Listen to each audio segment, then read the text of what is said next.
上，你在后面。来吧，走吧。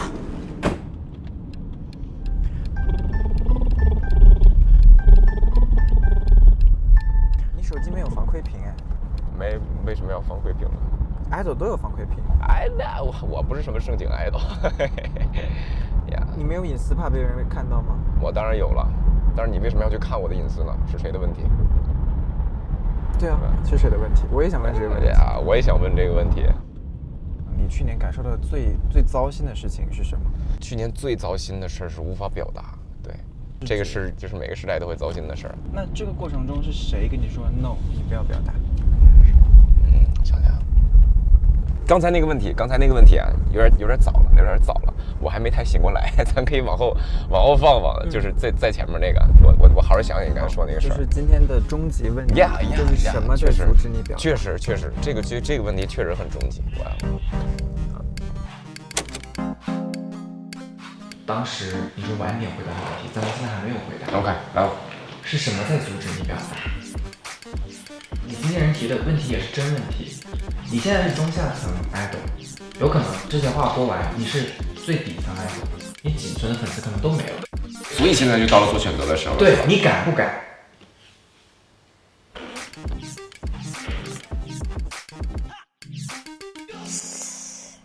爱豆是一场规则复杂的游戏，总有其中的玩家忍不住发问：这些规则从来如此，便对吗？这个表演环境真的太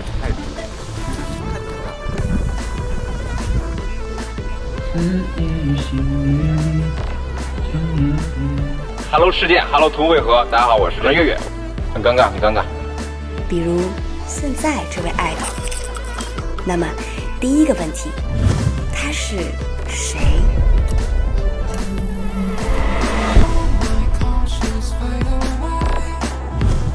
效法西河御天马，是个长风木群星。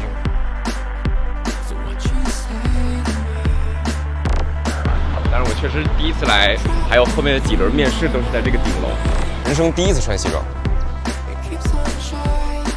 荣耀啊，光荣，领奖台上不会想那些，你想的就是我要完成这个东西。去我练之后，无端的表扬很多，无端的批评也很多。兴奋，太兴奋了，应该是我人生中经历过最多的叫我的时候。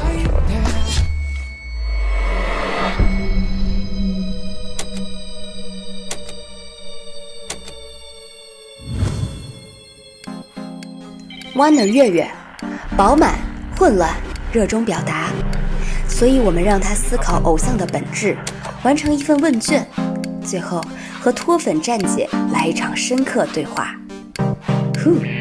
温馨提示：所有饭圈粉丝，请在纯路人的陪同下观看本期节目。欢迎收看国内首档偶像存在主义开放式会谈《偶像的保质期之和我一起吧》。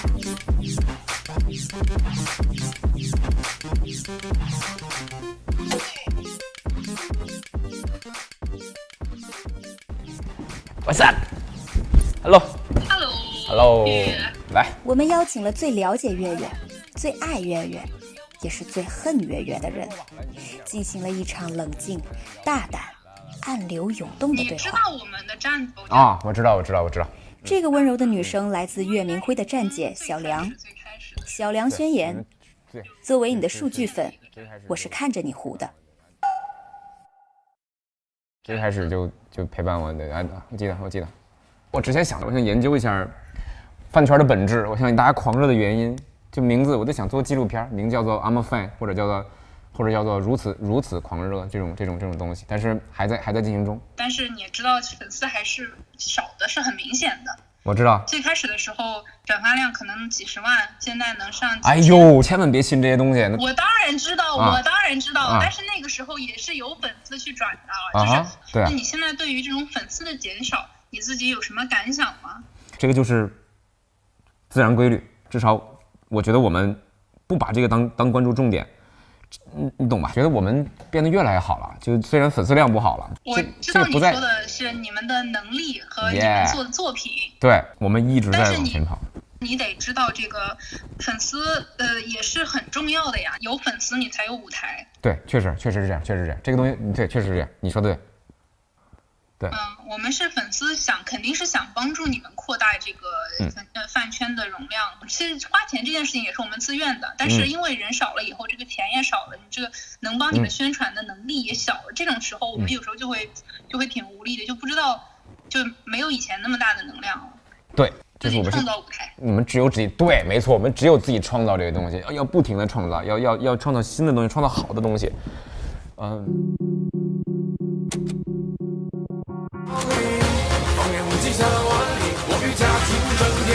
I'm a lord。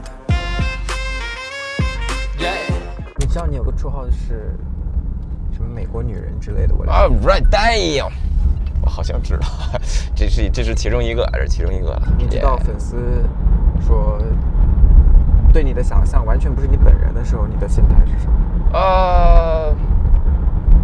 如果从我身上观察到了这一点，是觉得吸引你们的，但是我没有意识到 ，OK 啊，没问题啊。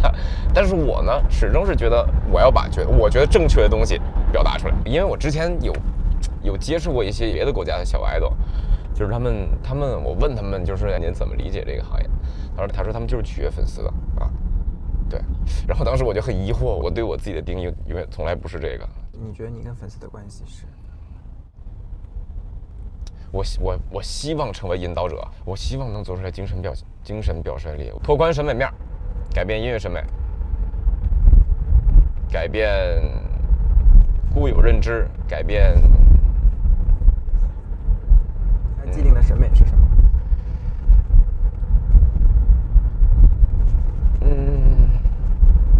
白瘦幼只是一个意思，我就是在我这上面。去表达的更极致一些，更明显一些，告诉大家这样也是好看的。比如说在舞台上亲吻男 dancer。All right， 对，那个确实是可逗了。我记得去年之后那个演完之后，人跟我说那个演完那首歌就因为他还直播，演完就被什么被人家点名批评了，因为那个歌词写的就是一个夸张一个讽刺的一个东西。你要是仔细看，而不是只看了我脱衣服，不是只看了我亲家链的时候，你就知道表达的更多。我想表达更多。你觉得粉丝们看懂吗？他们看懂没关系，对吧？就像一个好的作品，总会有很多层次的。可能我表达的反而还很肤浅，我确实一直在做。这半年有点冲刺的阶段，有点冲刺的感觉。也有可能啊，就是做出来之后毫无水花。完全有可能，我早就做好这个心理准备了。最好期待是什么？这个东西有很多人关注，有一半人特别喜欢我，有一半人特别不喜欢。所以其实你最怕的是大家听完无感。对，就是这在说什么，或者说不错，就那样吧，不错，觉得对，很糟糕，就很无趣。但没准那样的话，你可以赚到钱。对，我之前有跟赚到钱的乐手想去合作嘛，去聊天儿。上来第一句问我说：“你想抄谁？”或者你想借鉴哪种风格？说这种风格能怎么样的抓住市场？当时对音乐这种东西理解没达到这儿，我说没明白什么意思，他就开始给我讲，还是把这首歌给我拆分了。比如说我一首歌叫 Bernie， 对我说你觉得这个咋样？他说很帅，但是不会有人听的。我说为啥？他给我模拟了一下一个普通的听众，一个每天在下班路上听网易云的人，大概10秒钟之后还没有开始唱，一般的人发作了。开始唱第一句英文，一般的人发作了。然后呢，到副歌，我是觉得听到这儿的话，应该不会再走人了，因为你的身体律动跟住了，还是挺有感觉。他跟我说到这儿还是会走人，因为让人不放松，就是他记不住，他不会跟着唱。挺无奈的，这个事儿挺无奈的，好像确实每个行业都要遵循一部分市场吧，当然了。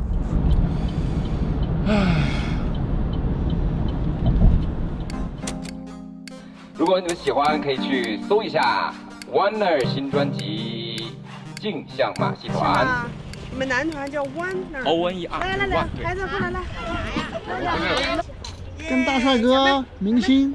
这是老哥哥。好，胡说。加油！ 1, 2我想念着你的晚安，说不完的满足感，兜兜转转的喜欢，遇见了你，简简单单。You taste like, you taste like， 你在我心里面漫游，面慢慢慢慢游。哎，哒哒哒哒哒哒哒哒哒哒哒哒哒哒。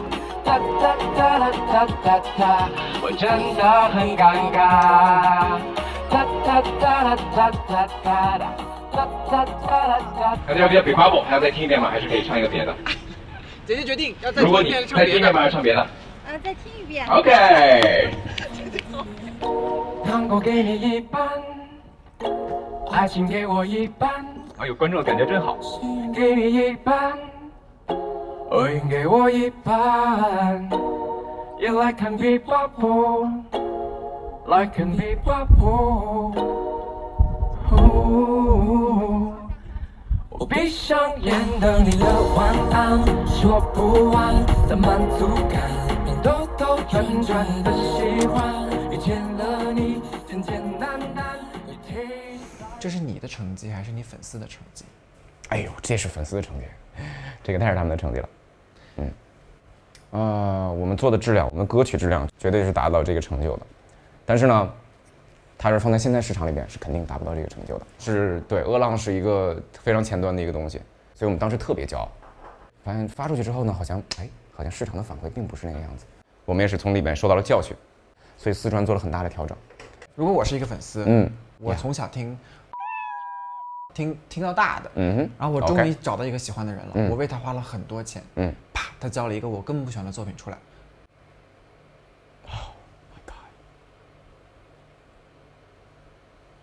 Oh my god， 这个是一个非常严重的问题。你指的是你喜欢一个烂作品？我不觉得那是烂作品。对，这就是我负责的地方。我要让你知道它是一个烂作品，你有完全无限的可能去接受更好作品，提高自己的认知审美。我讲个最极端的情况 ，yes， 他是通俗的烂，你是认真做的烂，怎么办？那就该找我被这个市场淘汰，活该，吃不了这碗饭，我没这个本事。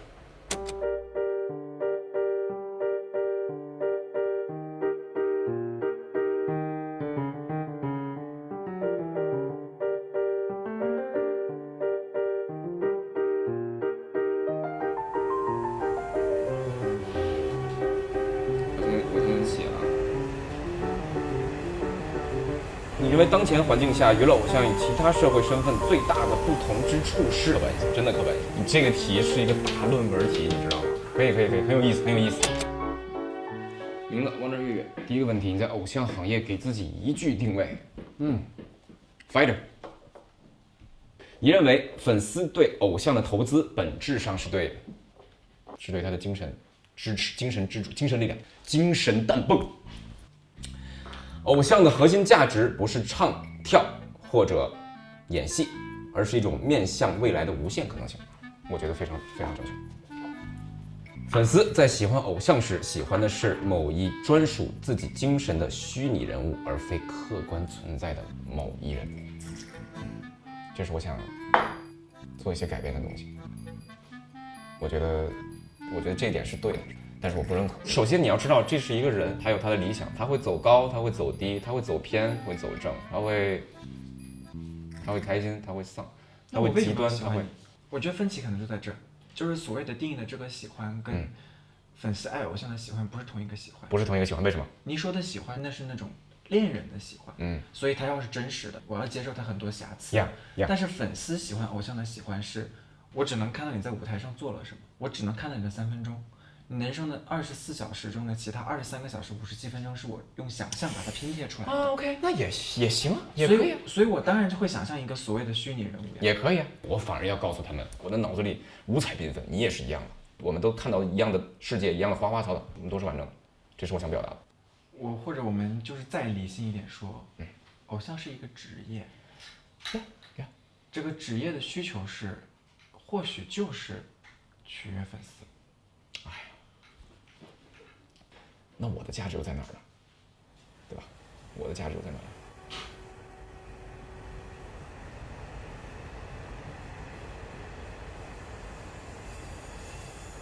被你花钱的人，你觉得对你拥有多少决定权？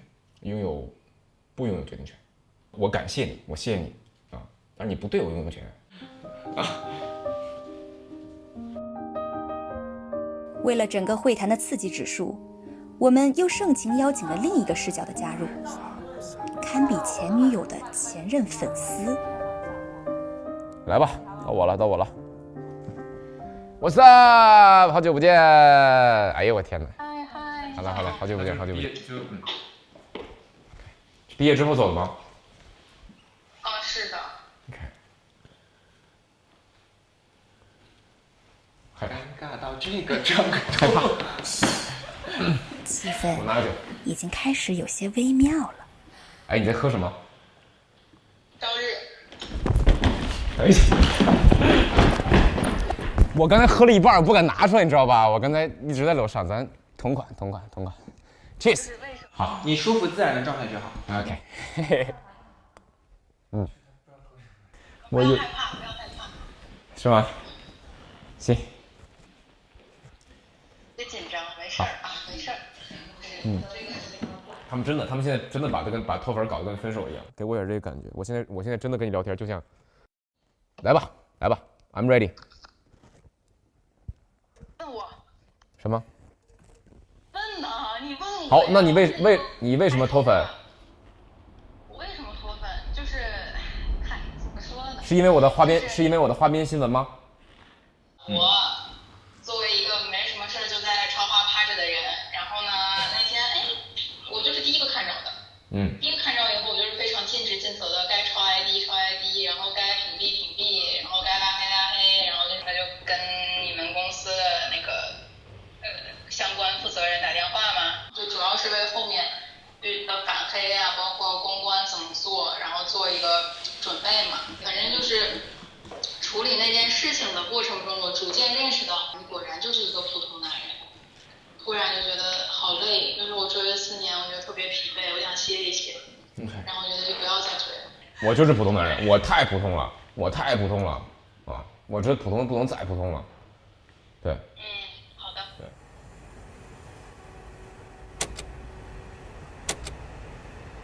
但是其实，在衣粉圈子里，这个并不是一件什么特别不能接受的事情。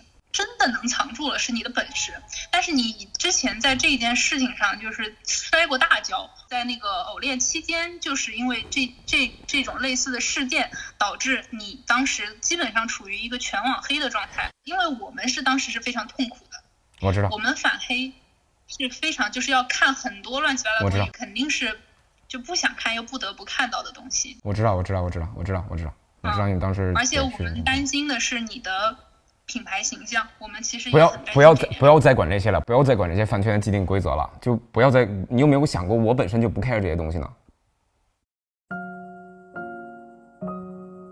那我只有为我做的事负责了，我只有自己负责了。我其实从开始到现在表达态度一直是，就是过自己的人生。你的时间短短几十载，我觉得这个点特别重要，花尽多可能的时间。去做自己想做的事儿，不要那么大负担，去做想做的事儿，去爱所爱的人，去感受吧。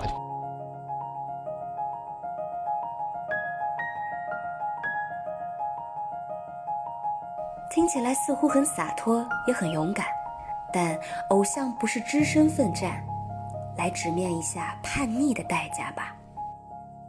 你是想说服你的粉丝不要再去在意这件事情，不要再去看那些黑，但这个是不太可能的，粉丝不能不看，因为有些事情不光是我们痛苦，对你来说，就像他们就是之前也提到的那些品牌评价什么的，都是对你的未来的路都是有影响的。我觉得只为自己负责也听起来不是太负责任。像小梁这样，他担心的不是说我好难过，担心的是你品牌形象怎么办。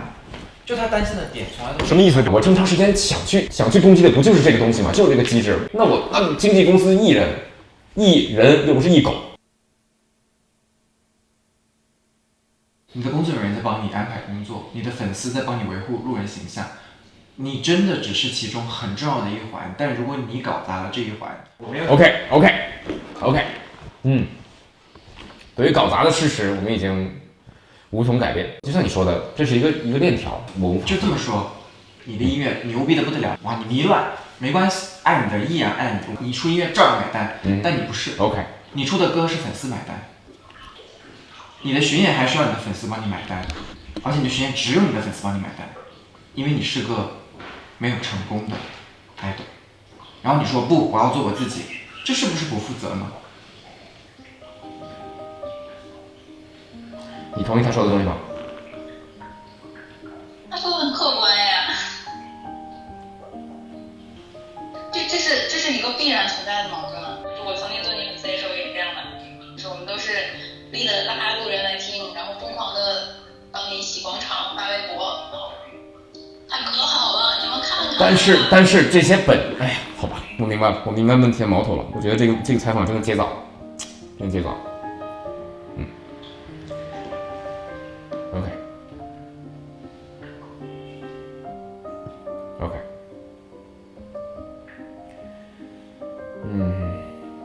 这个问题现在无法解决，就是我所想的东西跟我的能力或者我表达出来的能力并不匹配。对，他肯定很伤心，你看这状态，对吧？很伤心，肯定很伤心。他所坚信笃定的东西，他为我构架的我的状态，我的东西都被打破了，对吧？就还是我亲手打破了。没有你想的那么痛苦的，宝贝，没有你想的那么痛苦。小兰，为什么你经历了同样的事，你却还依然在爱岳明辉？没有，他们没有那么爱我，他们只是惯性而已了。他们没有那么爱我，他们也不尊重他。他一定是爱你的，每一个留下来的人都是有原因的，一定是非常爱你。你把这个称为惯性，真的太不尊重还在坚持的人了。怎么说？你怎么觉得？你别再抠你的手了，要抠辣，已经辣了。哎呀，我在想事儿的时候就爱就想。不是因为他是一个完美的偶像，所以喜欢他。对，我想是为什么爱他，现在还是因为什么在依然爱他，对吗？对，是我当时是为什么喜欢你，我现在还是因为什么喜欢你，就是你还在坚持努力，你还在为你自己的梦想。不行，我这个人太容易哭了。告辞 ，Don't be cry, baby. Don't you cry at night, I still love you, baby.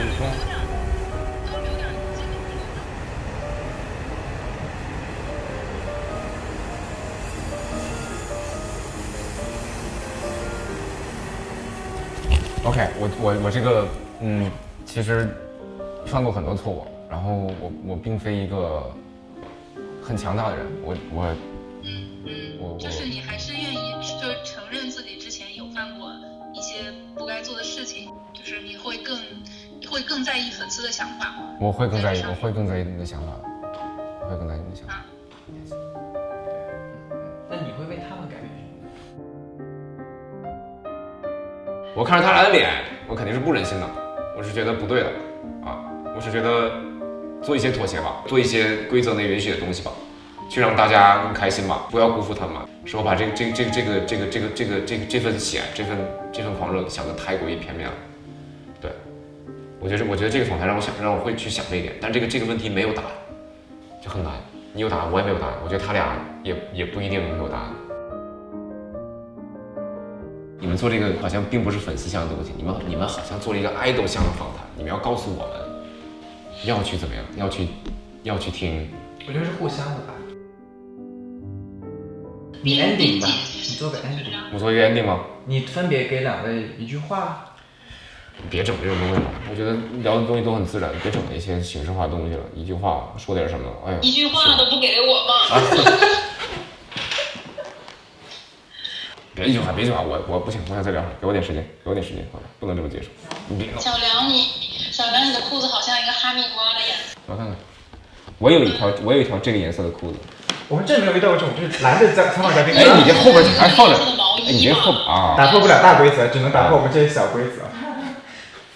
那个，哎，你后边还放着娃娃呢，是吗？娃娃。开始聊更犄角旮旯的话。难忘记。哎 ，no，哎 ，no，哎。经纪人怎么办？我们其实本来4月30号就要去南京演出的，你知道吗？把自己器先关了吧，把机器先关了吧，让他们自己聊，让他们自己聊。西安取消了，对，西安取消了，南京也取消了，我看要去南京玩了，我都好久没去西安。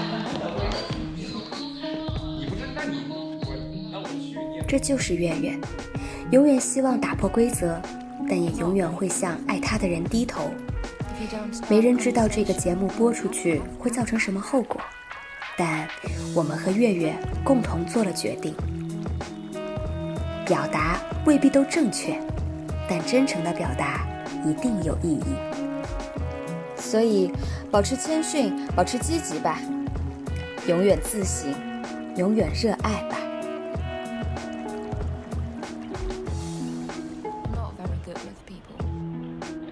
If you don't start a conversation, we won't have one. We won't have one. If you don't start a conversation, conversation, we won't have one. We won't have one.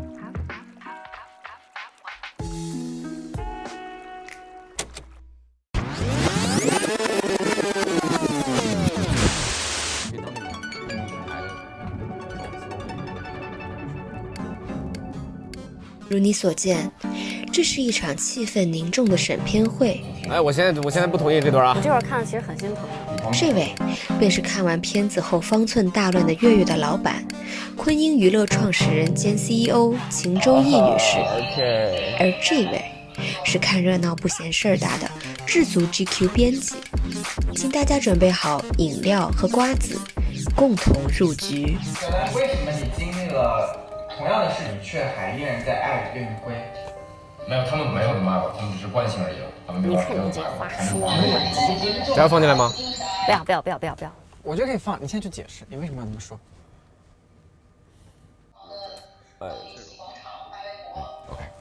？OK， 好 ，OK。每次到这个拍儿，我都会很对我也会想超级多。对，我刚才偷看了他表情，他是这样。对，之前都是。对。每次到这块我都会到这个时候我已经崩溃不行了。当时那个状态很激进嘛，很针对当前可能爱豆现状或者行业现状的一些真正底层规则，就是触碰那个红线的东西。我是直面我所爱的人，爱我的人，我的表现出来的抗争，表现出来的激进，对规则的蔑视，咱在那个时候都已经没有了。我一下就是觉得无所适从嘛，就觉得有点。我说他们的爱是惯性，是在攻击我自己，是真的。我当时觉得自己就不配了。对，你高喊一声"我要冲进黑暗森林"，然后你单枪匹马冲进去了，然后你扭头一看，当时追随你的人还愣在那儿，不知道要不要跟你进去，不知道要不要跟你进去是很多点，怕你受伤，怕自己受伤。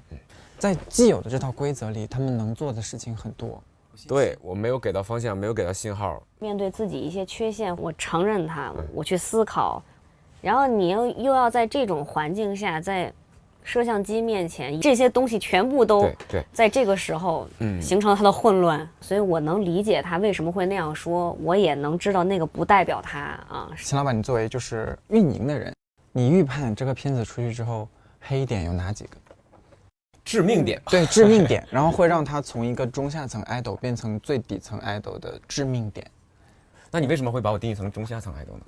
我始终觉得自己是上层 idol。你为什么粉丝1200万呢？我怕死了，好吧？你少说这种话了，你少说这种，你没少说这种话。所以他刚才会说，我觉得我是上层的，我从我自身讲起，是内容深度上以及作品质量上的上。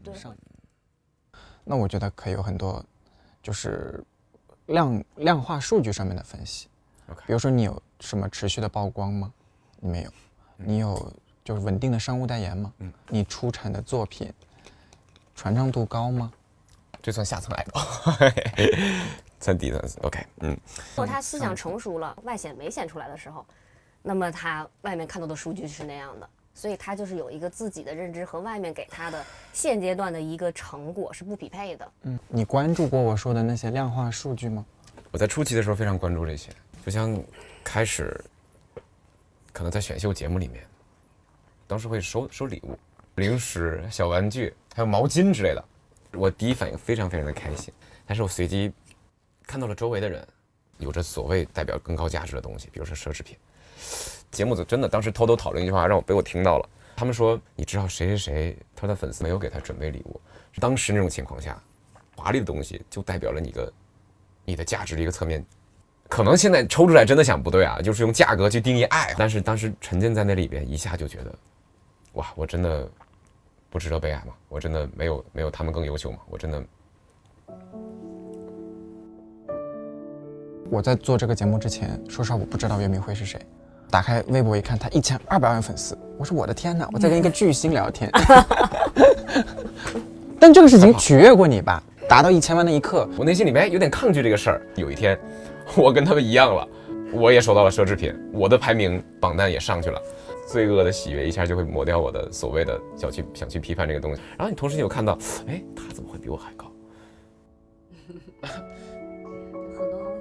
后来有什么搬家或者什么这个，要动员所有的粉丝，花什么财力精力啊，然后去把你的那一行字从什么新星榜搬到明星榜。哎，我一搜 number 17，前面都是熟人啊，100个几这老哥几个。往下我一看，这个国际大明星成龙在我下边，李连杰、杨紫琼是吧？这个。容祖儿都在搞笑，而且搞笑的是整个这个行业都在搞笑。所谓的沉淀到现在，我已经尽可能的从我脑子里去抛出那些东西，但是不会完全抛出掉，它会始终包裹着我的。对，我找到了一个所谓的一个保护我自己的机制，对一切东西保持反抗，保持叛逆。这套体系、这套规则影响过公司吗？影响过。他们刚出来的时候，我们自己要走的方向是需要时间跟精力的，做音乐，然后做他们的定位，我们要黑song，但是与此同时，外界有无数的节目、无数的影视剧在邀约他们。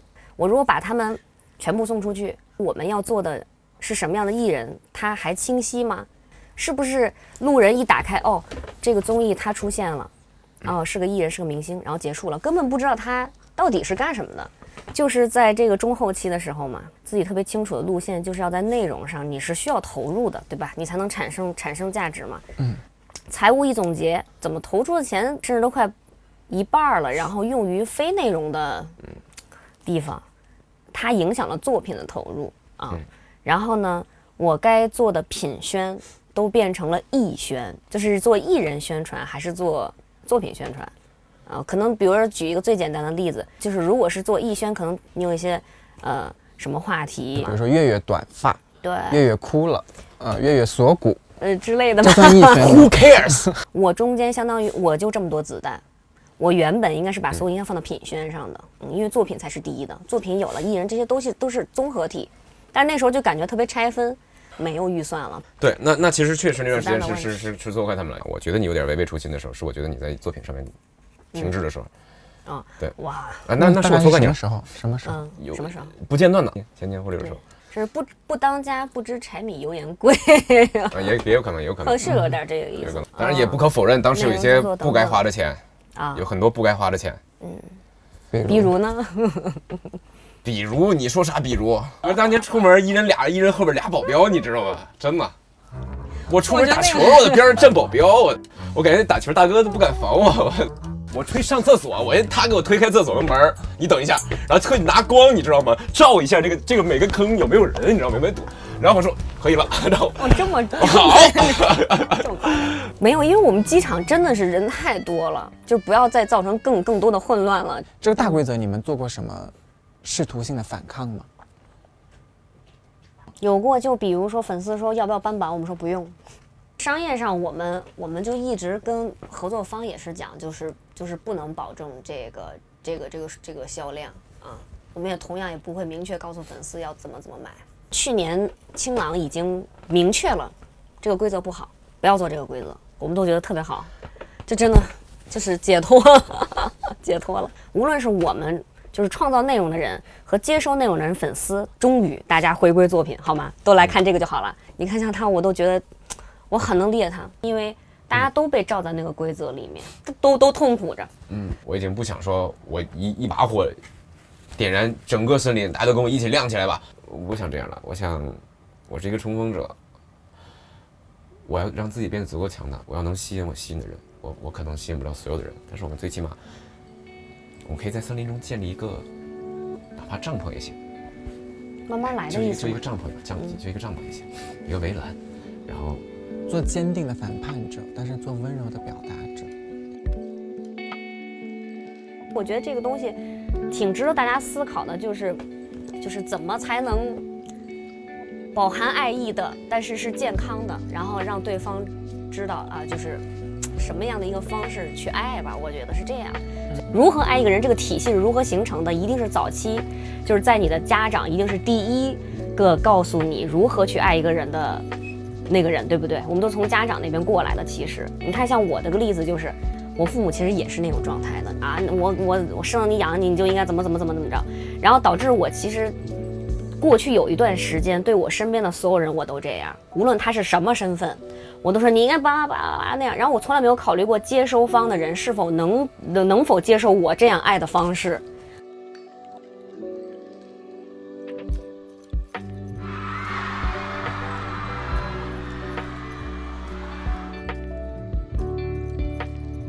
正常的情况就是从小舞台走向大舞台的，我们现在是起点太高，就从大舞台走向了小舞台，回归一个正常值，我们再往上走。我说啊，不管这个疫情发展成什么样子，只要这个线下演出开放的第一波里面必须有昆音。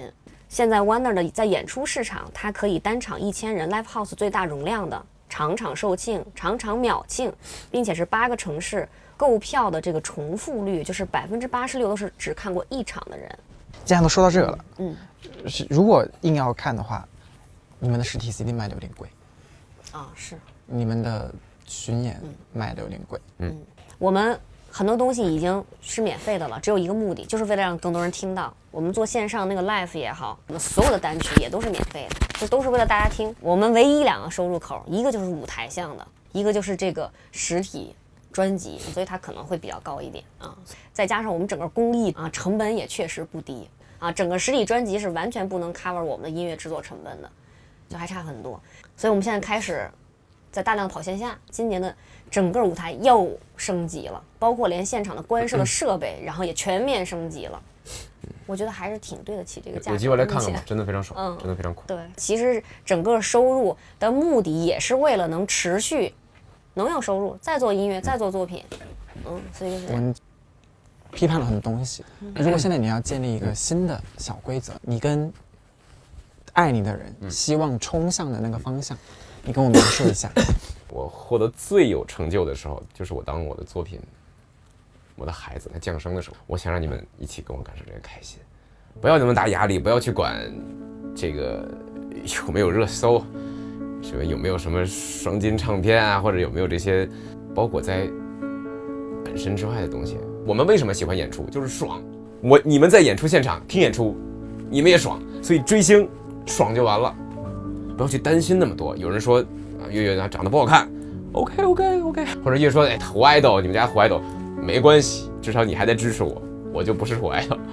你知道我们一直在做作品，我们一直在表达，一直在输出，可能现在没有一个脍炙人口，全国人民都知道一首歌，也没关系，不重要，我们还在路上。但是呢，这个过程中呢，也一定不要忘了享受、感受那个可能我们在路途中的作品，它虽然可能没有到达那个顶端，它也是我们真心实意去创造的一个东西，去感受它吧，会很爽的，会很爽。好，那我们理论讲了这么多，你终究是一个音乐生产者，我们听一首你的歌，你能跟我讲讲这首歌你的概念，或者你想做的事情到底是什么吗？这首歌呢，属于一个我新开辟的小宇宙，可以吸引更多真正能感受到我所表达的人。我希望大家在其中享受自己，享受我的音乐，对，仅此而已，就这么多就够了。好，那在听歌之前，我就留2个问题。对秦老板的问题是，如果不遵守这套规则，被市场甩掉了，到此为止了，你能接受吗？好，然后给你的问题是，也可你这首歌播完，然后粉丝依然控评，下面全部都是守护全世界最好的岳明辉上的热搜叫岳明辉美腰。哦，那 ，alright， OK， 或者什么岳明辉长腿，你能接受吗？你先回答，你先回答。我觉得在路人到达战场之前呢，可以让粉丝先尝试一下把滤镜摘掉，然后你去写评论，啊，或者说你等一等，先看路人怎么说。你帮我回答我的问题。啊，那我帮你回答你的问题吧。你帮他回答，你帮他回答。咱不会失败的。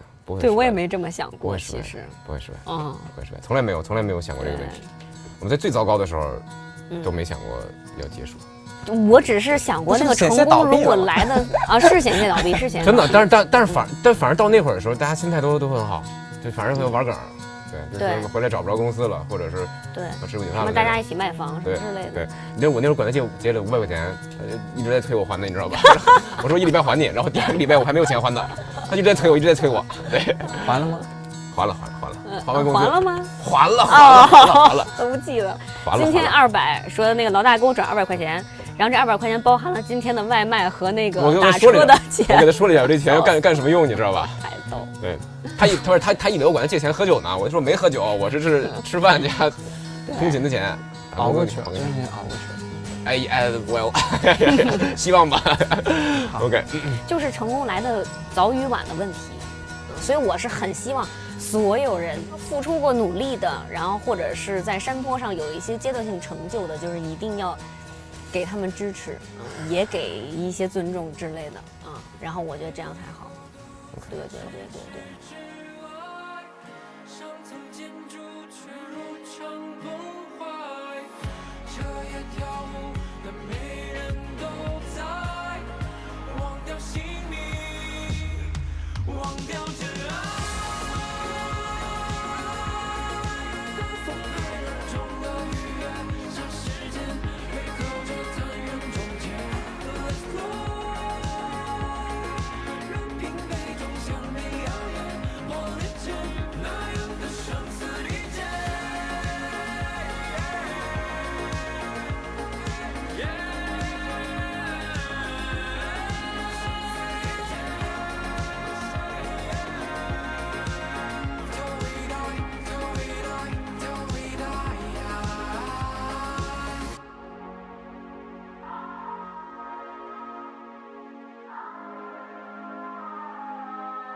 真的好听的。但是路人觉得就是高潮部分真的挺好。啊，音乐是一个只要你一夸，他脸上表情就会写出来的。对， OK， Thank you，还不错，他就。